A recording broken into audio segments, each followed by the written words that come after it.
welcome, Spartan fans. This is the Coach Donny Holcomb Coaches Show. Welcome and thanks for joining us. Want to talk a little bit about Week 4 and the Rosemount game, but before we do that, we want to make sure that everybody knows how to watch and get a hold of us. If you want to go to our YouTube channel, you can do that. You'll see that right there on the screen when it gets put up there. You can definitely do that. If you would like to help as far as donate to the Mayo football team, you will see our For Giving link on the page. Please go to that, and we would love any support. And if you would like to be a sponsor of the Coach Holcomb Coaches Show, the email address is right there that you can email for us to get a hold of us and let us know you would like to take part in it. And speaking of sponsors, this week's sponsor is Adler's Sporting Goods. We'd like to thank Adler's and Roger Toomey, who Adler's has been a local business here in Rochester for forever. You know, as long as I've been around, I've, known of Adler's and Roger over there doing great things for the community, not just Mayo, but all the community. Found out from Coach Nelly that Roger is a Mayo alumnus. Yeah. And graduated from the very first class of Mayo High School. I do have the year. Coach Nelly did tell me the year, but I don't know if Roger wants me throwing that out there, so I'll just kind of keep that in the back. But it was the very first class of Mayo High School. So we can't thank Roger enough for everything he's done for the community of Rochester, but also being a part of Mayo football. If you need any apparel, embroidery, any of that kind of stuff, screen printing that Roger does, please reach out to Adler's at 507-288-1991. Once again, 507-288-1991. Thanks a lot, Roger. We really appreciate it. So here it is, 4th and 15. Ball is on the right hash. There's 2.5 minutes left in the ball game. Peterson takes the snap, drops back, sets, got time, throws over the middle, caught by Sheehan. Did he get enough? It's short. He's real close. Short. Where's the spot? The official gave it to him here. Yep, yes. First down, and wow. Wow. What a difference a week makes. It sure does. That's fun. That's football, though. Exactly. That's just how it works. And, we've talked about those emotions and those roller coasters and all that kind of stuff. So another emotional game. We've talked about emotions, and we talked about how you got those really lows, with Farmington. So tell me a little bit. You're a few days removed from the game now. I've had plenty of time to watch film, look back. Saw a few times during the game and after, where you were, definitely getting excited. Talk a little bit about, now that you've had a chance to step back, just how those emotions were going through that Friday afternoon. Well, it was super exciting, and the emotion that I felt the most was just proud of our kids. And happy for him, too, because how many times have we been on the other end of a close game? I mean, I can name 4 games off for you right away, and I don't want to. But just to be able to seal the game, especially after they went up with the lead for the first time with however many, 4 minutes left, I think, and then a drive confidently down the field and score, that was pretty cool. I'm proud of the kids. And the biggest reason is we didn't win a championship. We didn't win a playoff game. We won a game, but they earned it, and that's what I'm most proud of them for. And you could tell that in the way that they played and the way that they prepared for the game. Yeah, you've been around high school sports a long time. You mentioned pretty much kind of being in control for a lot of the game, and then within a matter of a minute and a half, now all of a sudden you're not. You're down. Talk about, especially for a high school kid. We're talking about, kids ranging anywhere probably 14, 15, on to 18 years old. But talk about how difficult that is to then because it's easy for a lot of times it's easy for high school kids to just go, that's it, we're done. They scored, good game, we'll move on to the next one. But talk about how difficult sometimes that can be for kids to overcome that, to do what the offense was able to do, and just collectively as a team, how they rallied and responded. Yeah, man, they were persistent, and I think the hardest part with coaching high school is that they haven't done this yet, but we have. We've been in close games, whether it's coaching or playing. We've gotten through seasons coaching and playing. So it's getting them to believe in you as coaches and what you're saying, but then even more so to believe in each other, because that's what high school football is about. Is it about the heart? we can't recruit. It's not college. You can't go pick 10 guys at receiver and 10 at O-line that you want here and there. Whoever's at Mayo High School, those are our guys. So it's not just the lifting weights, but it's trusting and understanding the process and believing in the guys that are next to you. Because like you said, there's many times where it could have been like, season's done. God, we just gave everything we had against Farmington and we got screwed again. We're never going to win. But these kids, man, they come back fired up and focused and ready to go. And that's the biggest difference I see in this team from, I think, almost any other team that I've been a part of, is these kids have the same focus. And it doesn't matter. The scoreboard is great and we want to win, but they know it's how we play the game that matters. And if we play well, the scoreboard probably will show us having more points. Yeah. Games like this, they can be huge confidence builders for the boys. So talk a little bit about that confidence, how games like this can really build those confidence, especially when you're stopping a team like Rosemount on big 3rd and 4th downs. And then on the flip side, your team's converting big 3rd and 4th downs. That's a good point. I think that shows the growth and maturity of our team too, to be able to make those plays on a 4th down with confidence, and then again to stop them on a 3rd down. And it wasn't every single time. So, I mean, they had success and they had failure, but they bounced back and, stuck with it. So defensively, you guys were definitely able to put them into some tough situations, capitalized on some turnovers, those different kinds of things. Talk about how the game plan was, as the game was going along, how the game plan kept progressing to shut them down. Yeah, I mean, Coach Grimsrud did a great job of prepping them, even with a shorter week and the distraction that they had as well of the game supposed to be played on Thursday and then being played on a Friday afternoon. But I think the kids really stuck to their responsibilities. And we saw some dive option, some full house or T-back too. And part of it is just being tough. It's not backing down when somebody comes to kick you out or you got to fill a hole, and then trusting if you do your job to take on the block or someone's going to be there to make the tackle. So I think it's just a great job of the players believing in Coach Grimsrud and the scheme that he had for the week and then going out and executing it. Well, I imagine he's got to be pretty happy with, last week we're sitting there talking about missed tackles in Farmington and not wrapping up. Now to come to this week to see a full 180 from how well the boys did. So that was awesome to see. And to get a take, did we have 2 takeaways? Fumble and an interception. Yeah. So, I mean, that's awesome anytime you can get a couple of those turnovers. Right, exactly. Now, offensively, when I was watching the game, I felt this was probably Mayo's most complete offensive game. And by that, I just mean we didn't have really a big 50, 60-plus yard play to kind of that in high school football. You see a lot of those that kind of can really help build a team's momentum. A lot of our drives, the opening drive was a very long, methodical drive. A lot of our drives were that way. Talk a little bit about, once again, just in high school, how difficult that is to put a 12, 13, 14 play drive and just go down the field methodically like that. Yeah, it was like we were running the wing tee or something and just getting 3 yards and walking back to the huddle. That was a 9-minute drive? And I don't think I've ever been a part of a team in 25 years that had a 9-minute drive. And I didn't even realize it until we scored and looked at the clock, and I'm like, holy moly, there's only a couple minutes left.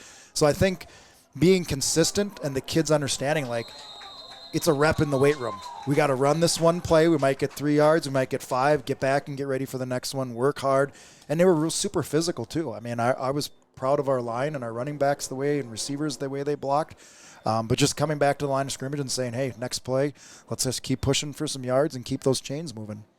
Yeah, like I said, it felt complete. It was nice to see the boys, get that win. Nice to have, the persistence to come back. But just a very, very complete team win. So congratulations, Coach. I know it was something, like you said, it wasn't for a championship or anything like that. But program-wise, it was kind of a nice little stamp in the Mayo Spartan football program. So I agree. Absolutely. Awesome. Stay tuned. We're going to be right back. When we get back, we will be talking with a couple of the players from the Rosemount game. Sheehan in motion. Fake jet sweep. Peterson keeps it up the middle. Gets first and nice block on the outside. All right, welcome back, Spartan fans. It's the segment, our player spotlight segment. We got a couple Spartan varsity players here with us. Coach Holcomb's behind us to make some room here in the press box. Coach, why don't you introduce who we have here? I'd be happy to. To my left, we have senior Griffin Kukla, free safety, and to his left at 6'4" 3/4", 6'5". We have quarterback Isaac Peterson Jr. Awesome. Guys, welcome. Thanks for coming. Take some time to talk with us. We're going to jump right into asking some questions about the Rosemount game and how much fun and exciting that was. Isaac, we're going to start with you just so you know at every game. The Mayo Touchdown Club, the guys who were doing the streaming, select a player of the game. And so they selected you for the Rosemount game. So congratulations. There you go as the Mayo Touchdown Club player of the game. I want to kind of start asking you a little bit, Isaac. You appear to be becoming more comfortable in what you're doing in the role there as you kind of transitioned into that full-time starting role. Tell me, what are some things that have helped you, with that transition, helped you become more comfortable? Really, the O-line and just Isaiah Beal in general, because Isaiah just opens up the pass game, makes them put more in the box, and then when we get the chance to, we can throw a pass, and boom, we got that going. And then once I get going, you can't really stop. Nice. So on certain plays when you get in the huddle, like let's say, for example, that 4th and 15, Calder makes a really nice catch, gets that first down, really kind of helped move momentum on that last drive there. As you progress in this offense and you walk into that huddle and you take a look around at everybody and it's 4th and 15, you got to have it. Do you see any doubt, that you guys aren't going to convert those kinds of big third downs or big fourth downs? Nah, once we got out there, I looked at coverage. I'm like, this is perfect play. Perfect play for this coverage. We're going to get right under it, and boom, we're going to get it.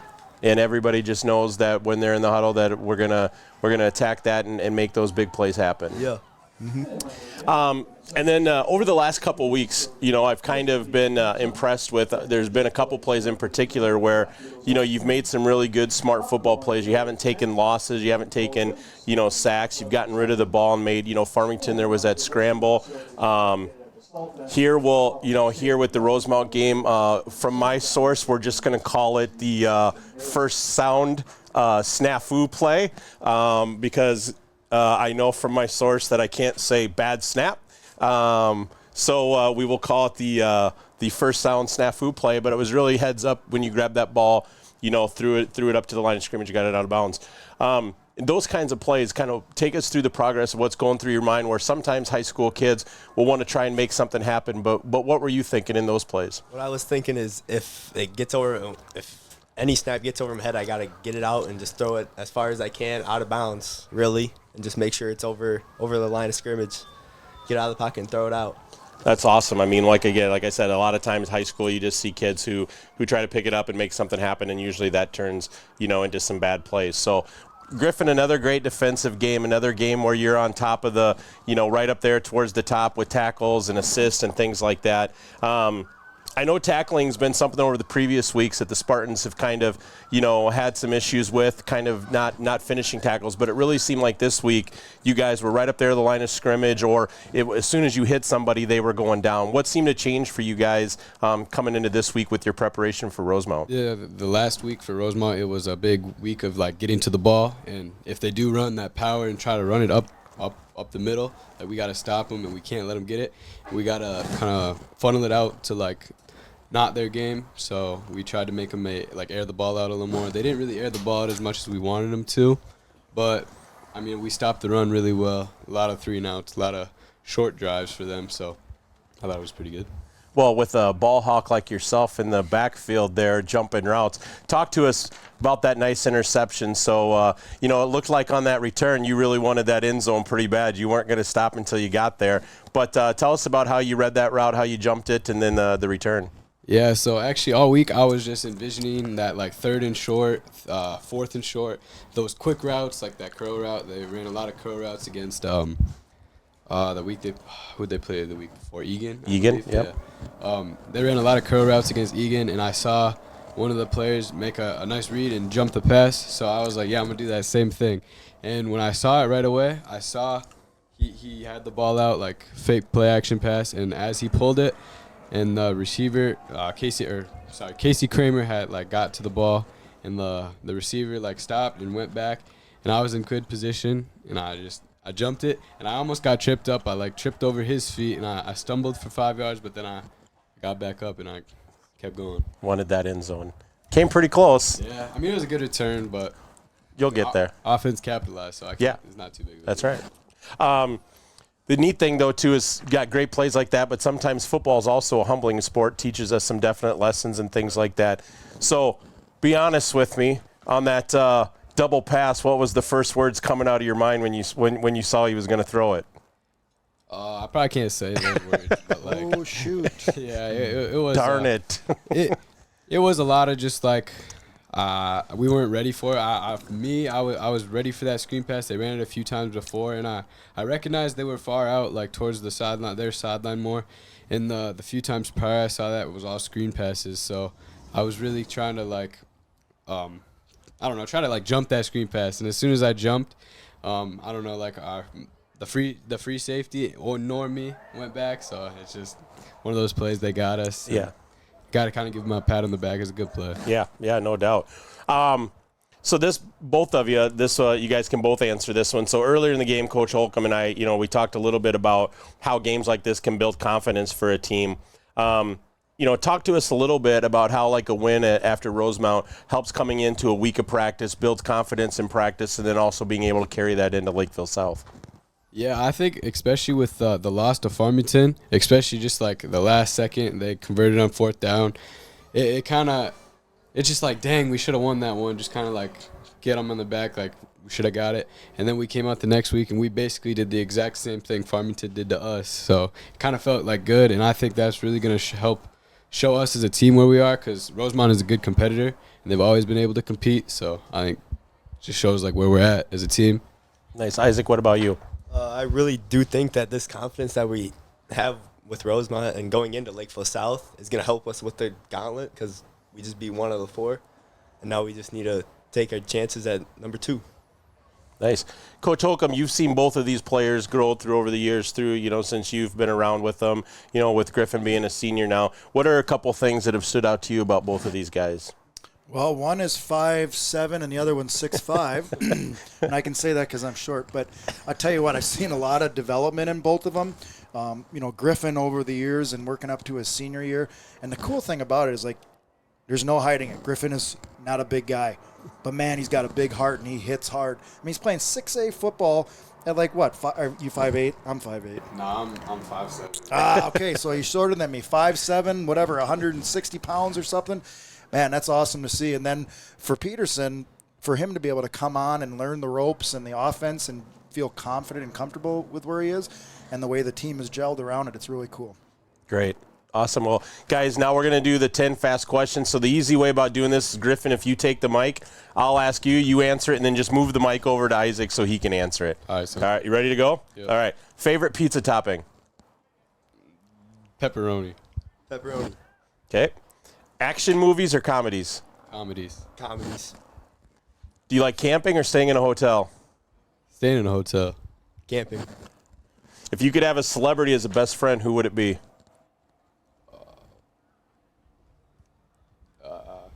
Adam Sandler. Yeah, Adam Sandler. Okay. Do you prefer to take a nap on your couch, your bed, or a recliner? The couch. Wherever the nap takes me.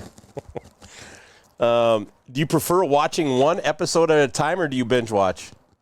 Binge watch. One episode. Favorite band or singer? Singer. No, Oh, like say the a singer? person, yeah. Oh, Zach Bryan. I'll probably say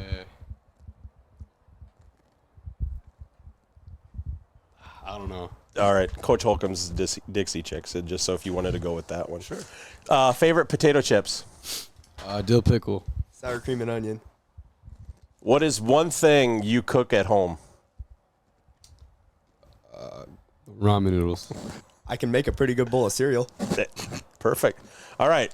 This is a scale of 1 to 10, with 1 meaning you can eat off the floor and 10 meaning you can't even see the floor. How clean is your room right now? Like a 3. Probably like a 2 or 3, yeah. Nice. Well, they're good. Very clean people. I like it. Guys, appreciate you coming on. Thanks for taking the time. Good luck this Friday. Go get another win in Lakeville South. Stay healthy, and keep the team healthy. All right. Thanks, guys. Appreciate it. Guys, stay tuned. We'll be right back. We're going to be joined up next by Andrea Kukla of the Mayo Booster Club. Yep. Execute this snap. There's a lot of different options he can do here. Give Beal. to Beal. And Beal he's in for a sneaks in touchdown. and Wow, touchdown. huge. What a huge drive. To come What back, a huge drive. To come back after What that, a huge drive. pick up a big fourth down play to keep it going, and then find your way into the end zone. Welcome back, Spartan fans. I want to thank Isaac Peterson and Griffin Kukla for stopping by and talking with us about the Rosemount game. Now I'd like to introduce Andrea Kukla. Welcome. Thanks for coming on. You're welcome. And she's going to talk to us a little bit about the Mayo Booster Club. Yep. And for those people who don't know about the Mayo Booster Club and what it all involves and does, can you tell us a little bit how it kind of helps all of the Mayo activities? Sure. So the Booster Club is a parent-led organization that is not just focused on sports or athletics. It's really focused on the entire Mayo student body. So we support clubs, we support academic groups, National Honor Society, plus the athletics and other activities. So once again, just probably like any other parent-ran organization, I'm sure it takes a lot of time, time and energy and effort to pull this off. So why don't you tell us a little bit about if people are interested, how do you go about getting involved? How did you get involved? And what should they do? Sure. So I actually got involved through football. We ran the Friday night MEA youth concession stand.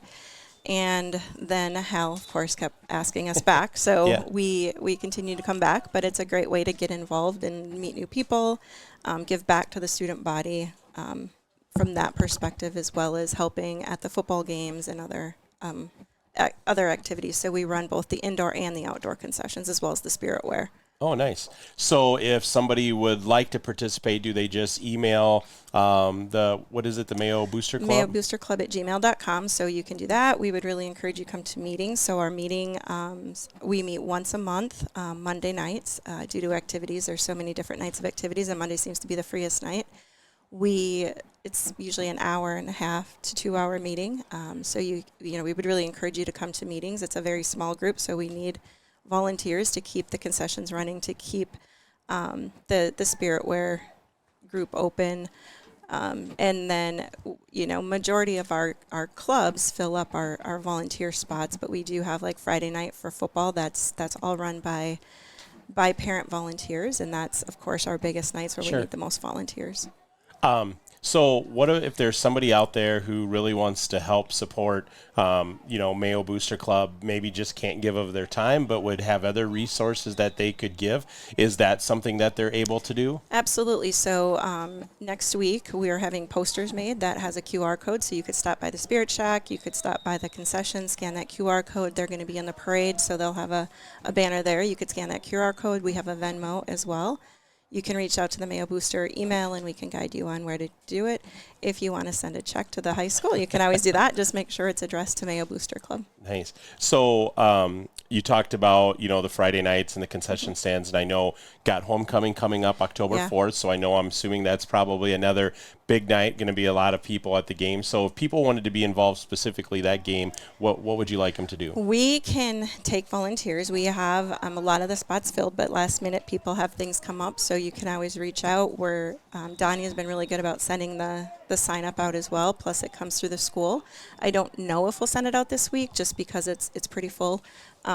Likely we will, just to fill those last few spots, but I think if someone just wants to even pop in at halftime and help fill pop coolers, things like that, make sure that maybe there's garbage that needs to be cleaned up outside the concessions, boxes can be taken to the trash. There's just any type of help that we can get is always welcomed. Sure. And would you let the people know, some of the things, once again, you talked about, it being involved in all student-run activities. How does a student-run activity go about approaching the Booster Club, about needing something, or what are some of the things you guys do provide for those activities? Sure. So we asked the club leader to fill out an application. It's pretty simple. Just what are your needs? What is the purpose? And then we asked them to come to the meeting and give maybe a 5 to 10 minute presentation so that we know what we're supporting. And with anything, if we have your full support to come and present, it shows that you're really passionate about what you're asking for money for. Last year we helped fund robotics, we helped baseball, we helped the 9th grade the first day of school. We did some other stuff with inflatables for a community-led event. So we really do give back to the student body a lot.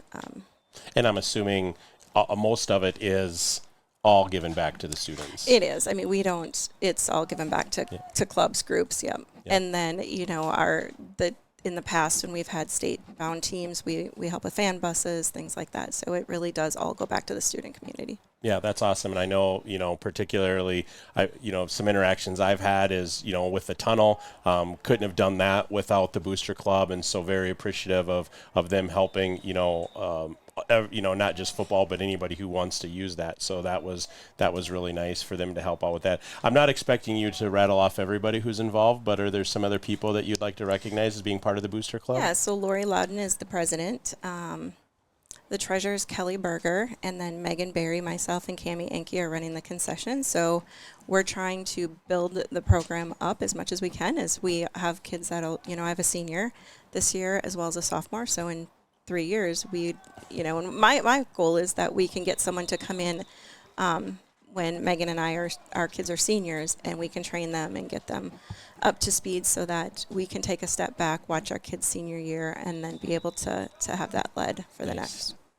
All right, Spartan fans, there's a mission. We need some young parents out there who want to get involved and learn how to help the Booster Club, support Mayo activities, as well as all the clubs and student-run organizations. Andrea, thank you very much for stopping by and taking the time to enlighten us on how much the Booster Club does and how we help, and we all really do appreciate it. Yeah, thank you for having us. Yep. All right, stay tuned. We'll be right back. We're going to talk a little bit about the upcoming game at Lakeville South. Caswell sets and throws. Oh, this they ball got it. That's it. That's intercepted it. by Durgan. There it is. Drop and Wow. time has expired. Huge Victory, play. Spartans. What a victory.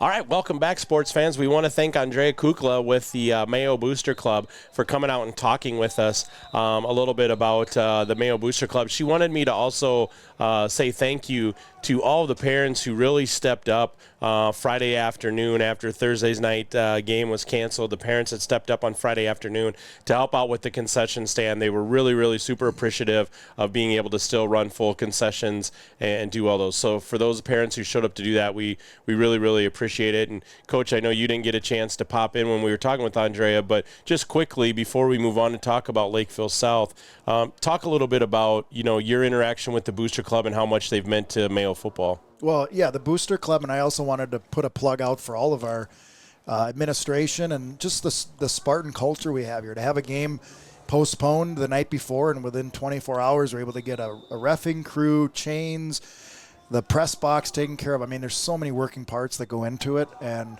we're thankful for the Spartan culture that we have here and the people that stepped up, and the Booster Club, again, for supporting us and the kids and the school at the different activities and knowing that they've got our back. Nice. All right, we're going to jump in here, talk a little bit about South. Moving in, to the first week of facing the Lakevilles. We get South first going there, going to be their homecoming. So once again, it's going to be packed environment. But talk a little bit about, I think, moving into this game, it's just got a different feel than maybe even Egan did a little bit, because now you guys have some experience under your belt playing these offenses. You've seen a few of them now. Talk a little bit about how that helps the boys when it comes to this week of practice and that feeling that that they know that they have the experience to go up against this kind of offense. Well, it definitely matters. And going through the year last year to understand the step and the difference between playing 5A and 6A, and not just 6A, but playing perennial 4, 5, powerhouses. 6 of the best teams in Minnesota on your schedule as a 5A school. So I think last year was a great eye-opener for them so that they can see the physicality of it, the size, the speed, and the kids are ready to play. I mean, they want to go out there and prove who we are every week, and it might be with a 30-man roster and, playing 18 kids during a game opposed to a sideline across that has 80 to 100 players and one-way players on both sides. But I'm proud of our kids, and we're looking forward to a great Lakeville South team. You'll notice right away on their offense, believe it's number 88, their tight end. He Tight must end. be 6'5", 6'5", whatever. 6'5", yeah. He must be a basketball player. He's a huge kid. He loves to hit, be physical. And we're going to see, the same type of offense we see from a lot of the city schools where they're going to go double tight, 3 backs in the backfield. They will mix it up a little bit and run a couple different formations out of it, but it's going to be smash mouth football for the most part, and we got to be ready to play like every week. Yeah, noticing kind of when looking through their team and their roster and watching film, both veteran kind of lines on both sides of the ball, lots of seniors on both sides of the ball, decent size, like you mentioned, tight end. They have another 6'4" tackle. So some decent sized guys across. What kind of problems did that, besides just the obvious ones, but what kind of problems does, having veteran offensive and defensive lines pose to you guys? Well, I think they can keep their composure and they understand how long the game's going to be and how physical. So I'd assume they're not going to get, flustered if one block doesn't go their way. But on our side, we got to make sure that we don't get caught up in size and all that. We talked about it last week, that we play our assignments. We don't try to do more than just our job, and we use our strengths to our advantage. Yeah, and then defensively, it looks like for them, they really want to just kind of try to control the line of scrimmage with their down linemen and then try to keep the bodies off of their linebackers and really just allow those linebackers to play free and scrape and go crazy where the ball's going, which sometimes can make it a little bit difficult. How do you go about making sure that, from a scheme standpoint, you guys are getting bodies on those linebackers to make sure you might be able to pop a big play? Yeah, we know that they're going to come out and run either a 4-3 and play some cover 2 or man with it, or also a 3-man front, a 3-4 like we've seen the last 3 weeks. And they are big. They're big by. I want to say they're probably one of the biggest teams we've played this year all around. So basically for us, it's the same thing, I said on defense. We got to stick to our game plan. We can't try to pick up other guys that aren't our responsibility. And we always have a couple different options within a play so that if one part isn't there, another part is, without giving away what we do, I guess. But yeah. When I watched the crosstown game between them and North, the game was a lot of big plays. I think they had like a 97, 98-yard punt return or something like that. And over these last couple weeks, we've talked about in some of the other shows the importance of special teams. We've talked about Ethan, different kinds of, posts. We've talked about that. But over the last couple weeks, there's been some miscues for the Spartans on special teams.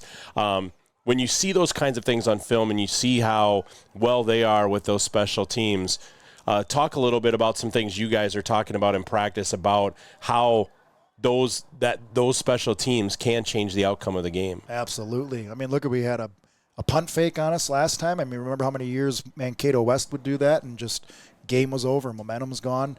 So we can't afford to have that kind of stuff. We either need to kick the ball in the end zone and kick off, or we got to be creative because we haven't done a good job of covering it. And that could be a big play for them on that side of the ball. But, we can't expect to play great on O&D and not on special teams to win a game. We're not that strong. We're not that powerful. We're not that full of athletes, to come back from that.